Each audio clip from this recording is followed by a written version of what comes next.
Hi అండి. నేను మంజులాని. Welcome to Manjulatha's world.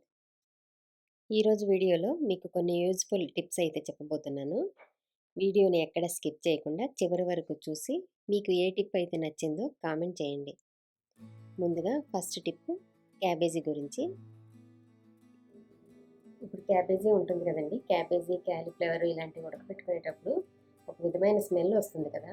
ఆ స్మెల్ రాకుండా ఉండాలంటే క్యాబేజీని బాయిల్ చేసుకునేటప్పుడు అందులో కొద్దిగా ఉప్పు, కొంచెం పసుపు, ఈ 2 బిర్యానీ ఆకులు గాని వేసుకుంటే క్యాబేజీ అస్సలు వాసనే ఉండదండి.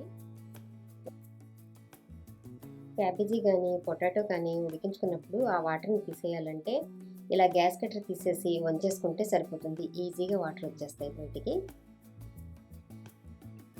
ఇంక రెండో టిప్ అండి. బియ్యంలో పద్దాక పురుగులవి పట్టేస్తూ ఉంటాయి కదండీ! టాబ్లెట్స్, బోరిక్ పౌడర్ ఇలా ఏవేవో వేస్తూ ఉంటాం కదా! అవి పొరపాటున పొట్టలోకి వెళ్ళిపోతే ప్రమాదం కదా! అలా కాకుండా బియ్యంలో కొన్ని మిరియాలు వేసి కలిపేయండి. మిరియాలైతే మనం అన్నంతో పాటుగా కూడా తినేయొచ్చు. ఏ ప్రమాదము, ఇబ్బంది ఉండదు. తర్వాత అరటిపళ్ళ గురించి.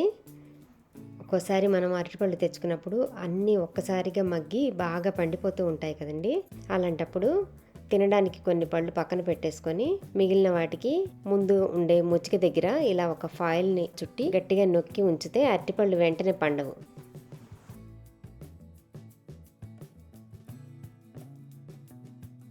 ఇంకా మనం రోజు వాడుకునే టమాటాల గురించండి. టమాటాలు చాలా మటుకు అందరి ఇళ్లల్లో ఎక్కువగా వాడుతూ ఉంటాం కదా! ఇంకా ఎక్కువ కాలం నిల్వ ఉండాలంటే మార్కెట్ నుంచి మనం తెచ్చుకున్నాక కొంచెం సాల్ట్ వాటర్‌లో వేసి కడిగి పక్కన పెట్టేసుకోవాలండి. తడి ఆరేలా తుడుచుకొని పక్కన పెట్టుకొని, తర్వాత కొద్దిగా పసుపు వేసుకొని, అందులో ఒక డ్రాప్ ఆయిల్ వేసుకొని కలిపి ఇలా టమాటా పండు ముచ్చి దగ్గర కొంచెంగా రాసి ఒక జిప్‌లాక్‌లో పెట్టేసుకొని ఉంచుకుంటే చాలా అంటే చాలా రోజులు నిల్వ ఉంటాయండి. టమాటా పళ్ళు అస్సలు పాడవవు. తర్వాత టిప్పు, మనం ఎగ్స్ ఉడకబెట్టుకుంటూ ఉంటాం కదా! అవి ఉడికేటప్పుడు అంటే కొంచెం వేడెక్కి బుడగలు రాగానే ఒక స్పూన్ సాల్ట్ ఆ ఎగ్స్ ఉన్న వాటర్‌లో వేసామంటే ఎగ్స్ ఉడికేటప్పుడు పగిలిపోతూ ఉంటాయి కదా! అలా పగలకుండా మంచిగా బాయిల్ అవుతాయండి. నెక్స్ట్ బెల్లం తురుముకోవడానికి ఎక్కువ కష్టపడకుండా ఒక మంచి ఐడియా అండి. ఇలా బెల్లం చెక్కీని ఒక 30 సెకండ్ల పాటు ఓవెన్‌లో పెట్టి తీస్తే చాలు. ఇలా చక్కగా మెత్తగా ఈజీగా కట్ అయిపోతుంది. ఇంకా మనం దేవుడికి కొట్టిన కొబ్బరి చిప్పలు ఒక్కోసారి వాడకపోతే అన్నీ ఫ్రిడ్జ్‌లో పెట్టేసుకుంటాం కదా! ఫ్రిడ్జ్‌లో పెట్టినా కూడా ఒక్కొక్కసారి బంకగా అయిపోతూ ఉంటాయి కదా! అలా పాడవకుండా ఉండాలంటే కొబ్బరి చిప్పలకి లోపల వైపండి, లోపల వైపు ఉండే కొబ్బరి మీద కొంచెం ఆయిల్, ఏ ఆయిల్ అయినా పర్వాలేదు, లోపల కొంచెం అప్లై చేస్తే కొబ్బరి పాడవకుండా చాలా కాలం ఉంటుంది. ఇంకా నెక్స్ట్ టిప్ పొటాటోల గురించండి. పొటాటోలు ఒక్కోసారి తెచ్చుకున్న తర్వాత నిల్వ అయ్యే కొద్దీ మొలకలు వచ్చేస్తూ ఉంటాయి కదా! ఇలాగా.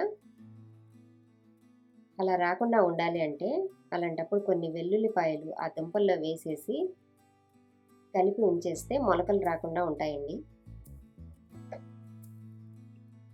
ఇంకా నెక్స్ట్ క్యారెట్ గురించండి. క్యారెట్, బీట్రూట్స్ ఎక్కువ కాలం ఫ్రెష్‌గా ఉండాలి అంటే తెచ్చుకోగానే కడిగేసుకొని క్యారెట్‌కి ముందు, వెనక ఉండే పీసెస్‌ని కట్ చేయాలి.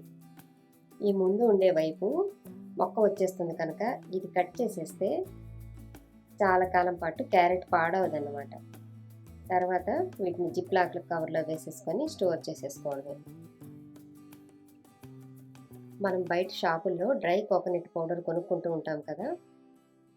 మన ఇంట్లో పచ్చి కొబ్బరి ఎక్కువగా ఉన్నప్పుడు తురుముకొని ఒక 30 సెకన్లు ఓవెన్‌లో పెట్టి తీసేస్తే అసలు ఎంతో చక్కగా బయట షాప్స్‌లో అమ్మే కొబ్బరి తురుములాగానే వస్తుంది. ఇదిగోండి నేను ఇలా 30 సెకండ్స్ ఓవెన్‌లో పెట్టి చేశాను. పొడి పొడిగా చాలా బాగా వచ్చింది. తర్వాత మనం ఈ తురుముని కూరల్లోకి, చట్నీల్లోకి యూజ్ చేసుకోవచ్చు. మీరు కనుక మా ఛానల్‌ని ఫస్ట్ టైం చూస్తున్నట్లయితే సబ్స్క్రైబ్ చేసి మీ సపోర్ట్‌ని అందించండి. ఇప్పుడు మన ఇంట్లో ఉండే మెష్ డోర్స్, కిటికీలు, ఫ్రెంచ్ డోర్స్ గురించి చెప్తున్నాను. వాటిని క్లీన్ చేసుకోవడం కోసం మనం చాలా కష్టపడుతూ ఉంటాం కదా! ఈజీగా క్లీన్ చేసుకోవడం కోసం మా ఫ్రెండ్ విజయ్ గారు చెప్పిన టిప్ అండి ఇది. చాలా సింపుల్‌గా ఉంటుంది. కేవలం ఒక స్పాంజీ ఉంటే చాలు ఎంత చక్కగా క్లీన్ అయిపోతుందో చూడండి. స్పాంజ్ని డోర్కి బ్యాక్ సైడ్, ఫ్రంట్ సైడు ఇలా గట్టిగా పట్టుకొని రుద్దాలి. అంతేనండి, దుమ్మంతా ఇలా రాలిపోతుంది. ఒకవేళ డస్ట్ రేగకుండా ఉండాలి అంటే స్పాంజ్ని కొంచెం తడిపి తుడుచుకున్నా కూడా ఇలాగే క్లీన్ అయిపోతుంది. ఇక్కడ ఎంత క్లీన్గా కనిపిస్తుందో కదా.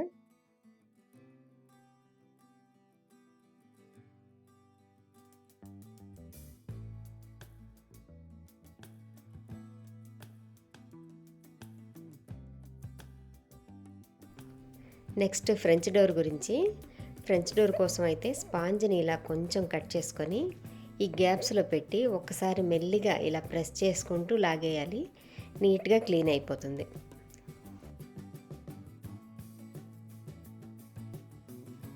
ఇప్పుడు మనకి కిచెన్లో చిన్న చిన్న రోళ్ళు, పికిల్ బాటిల్స్ గబుక్కని చేయి జారి పగిలిపోతూ ఉంటాయి కదండి.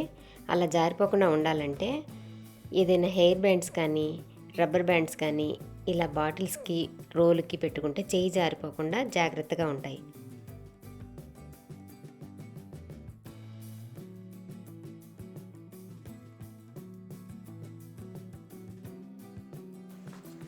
ఇంకా వంటింట్లో ఉండే చిమ్నీ క్లీనింగ్ కూడా చాలా కష్టం కదా. ముఖ్యంగా ఈ గ్రిల్స్ క్లీన్ చేసుకోవడం అనేది మరీ కష్టం. బ్రష్తో క్లీన్ చేసినా కూడా లోపల కంటే క్లీన్ అవ్వకుండా ఇంకా జిడ్డుగానే ఉంటుంటాయి. మరీ కష్టపడకుండా కొంచెం ఈజీగా చేయడం చూపిస్తాను. ఈ గ్రిల్స్ పట్టేలాగా ఒక టబ్లో వీటిని సెట్ చేసుకొని వాటి మీద ఒక పెద్ద స్పూన్ కాస్టిక్ సోడాని జల్లుకొని వాష్ ఏరియాలో పెట్టుకోవాలి. ఈ కాస్టిక్ సోడా బట్టలు డీప్ క్లీనింగ్ కోసం వాడతారు. దాన్ని దీనికి కూడా వాడుకోవచ్చు అనమాట. తర్వాత ఒక పెద్ద గిన్నెడు నీళ్లు మరిగించుకొని ఆ టబ్లో జాగ్రత్తగా పోసేసి వాష్ ఏరియా డోర్ వేసేసుకోవాలి. ఒక 30 నిమిషాల తర్వాత గ్రిల్స్ని చేత్తో తీయకుండా జాగ్రత్తగా నీళ్లు వంచేసి వాటర్తో క్లీన్ చేసేసుకోవడం. అంతేనండి, ఎంత చక్కగా క్లీన్ అయిపోయాయి చూడండి, అసలు ఏమాత్రం జిడ్డు లేకుండా. ఇంకా మన ఇంట్లో ఉండే టీ ఫిల్టర్లు చాలా రోజులు వాడిన తర్వాత గ్యాప్స్ అన్నీ ఫిల్ అయిపోయి ఇలా నల్లగా అయిపోతాయి కదా. టీ సరిగా ఫిల్టర్ అవ్వదు. అలాంటప్పుడు టీ ఫిల్టర్ని ఒకసారి స్టవ్ మీద లో ఫ్లేమ్లో పెట్టి కాసేపు కాల్చి తర్వాత క్లీన్ చేసుకుంటే మళ్ళీ కొత్త దానిలాగా అయిపోతుంది. ప్లాస్టిక్ టీ ఫిల్టర్లు ఇలా చేయకూడదు, స్టీల్వి అయితేనే ఇలా చేయాలండి. మీకు కనుక మా టిప్స్ నచ్చినట్లయితే లైక్ చేసి, షేర్ చేసి, సబ్స్క్రైబ్ చేయండి. మరో మంచి వీడియోతో మళ్ళీ కలుసుకుందాం. బాయ్ అండి.